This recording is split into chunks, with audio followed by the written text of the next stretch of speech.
రాష్ట్రపతిపై రాష్ట్రపతిపై poor thing comment చేసిన Sonia గాంధీపై PM Modi విరుచుకుపడ్డారు.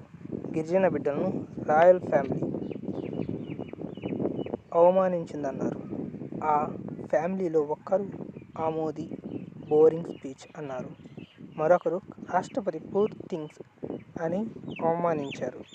ఇది 10 కోట్ల మంది గిరిజనులను, దేశంలోని ప్రతి పేదవాడిని కించపరచడమే అని మండిపడ్డారు. ముర్మా మాతృభాష హిందీ కాకపోయినా ఇవాళ లోక్సభలో అద్భుతంగా ప్రసంగించారని పీఎం కొనియాడారు. కేంద్ర ప్రభుత్వం ప్రవేశపెట్టిన మాతృవందన యోజన పథకం గర్భిణీ మహిళలకు ఒక వరమని బీజేపీ జిల్లా కార్యదర్శి చిలక ప్రవీణ్ కుమార్ తెలిపారు. శుక్రవారం ఆయన నెల్లూరులో మాట్లాడుతూ ప్రధానమంత్రి మాతృవందన యోజన పథకం కింద గర్భిణీలకు 5,000 నేరుగా వారి ఖాతాలో జమ అవుతాయని అన్నారు. గర్భిణీ మహిళలు అంగన్వాడీ కేంద్ర, ప్రాథమిక ఆరోగ్య కేంద్రాల్లో దరఖాస్తు చేసుకోవచ్చని తెలిపారు.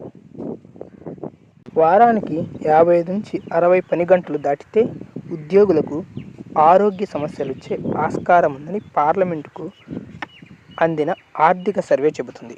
రోజుకు 12 అవర్స్ లేదా అంతకంటే ఎక్కువగా పనిచేస్తున్న వారిలో మానసిక రుగ్మతలు వస్తున్నాయంది.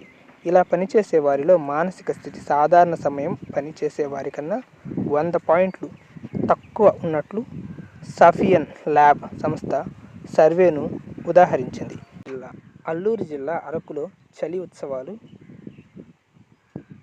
అంగరంగ వైభవంగా జరుగుతున్నాయి. 3 రోజుల పాటు జరిగే ఈ ఉత్సవాల్లో భాగంగా తొలి రోజు వేడుకల్లో 7 రాష్ట్రాల కళాకారులు చేసిన గిరిజన నృత్యాలు ఆకట్టుకున్నాయి. వేల మంది పర్యాటకుల మధ్య కలెక్టర్లు, ఐఏఎస్ అధికారులు చేసిన డాన్సులు ప్రత్యేక ఆకర్షణగా నిలిచాయి.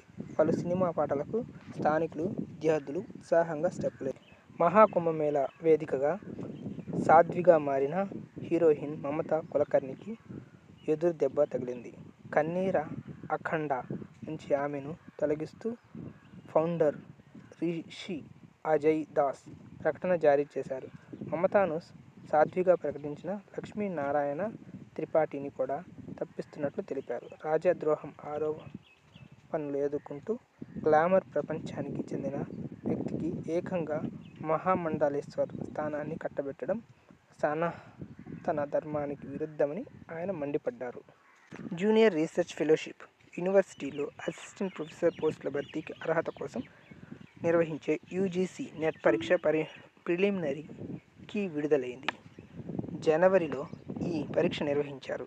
కీ పట్ల అభ్యంతరాలుంటే ఒక్క ప్రశ్నకు 200 చెల్లించి ఫిబ్రవరి 3వ తేదీ 6 గంటల వరకు ఛాలెంజ్ చేయవచ్చు. అభ్యర్థుల application number, DOP, biodata, security pin enter చేసి రెస్పాన్స్ షీట్ డౌన్లోడ్ చేసుకోవచ్చు. కీ కోసం ఇక్కడ క్లిక్ చేయండి.